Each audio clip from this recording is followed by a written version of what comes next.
Where does your food come from before it gets to your supermarket?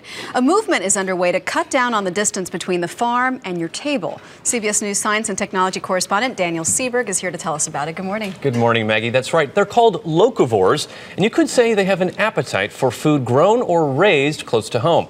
We found one family that's going out of its way so their food doesn't have to. Maggie and Adrian Arroyos look like any other successful couple.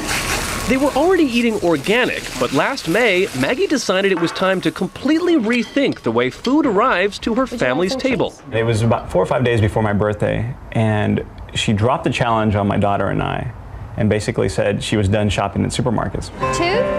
Every ingredient for every meal had to be harvested no more than 100 miles from their home for 1 year. Well, thank you. I already read about the Locavore movement, and I knew that it was something that it was doable.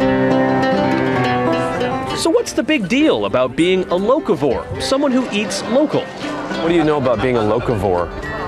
Well, I know it's a new word. Locavore was last year's New Oxford American Dictionary Word of the Year. To Patsy Wynn, it's something she can taste. It tastes delicious. The locavore movement is all about food miles. Well, a local head of lettuce travels on average 40 miles, while your average supermarket lettuce travels a whopping 1,800 miles. A local tomato, 60 miles versus 1,600 for a supermarket tomato. When you started this, your bodies must have said, what is going on here? Oh, in a big way. We realized that we weren't having all the starches, the sugars, you know, the fats and the salt, the hidden salts in the food. All right. What can I do? Can you put me to work? Adrian lost 29 pounds over the summer. One of the big reasons is there's no local wheat and no bread in their diet. Almost like little pancakes. The only flour they can eat is from local rice they mill themselves to make tortillas. Adrian created a 100-mile harvest website so he can blog about being a locavore in Sugar Land, Texas, and help people find local vendors, farmers like Tom and Maxine Junker. So this is a little bit like some rows of the Arroyos supermarket. Oh, it is.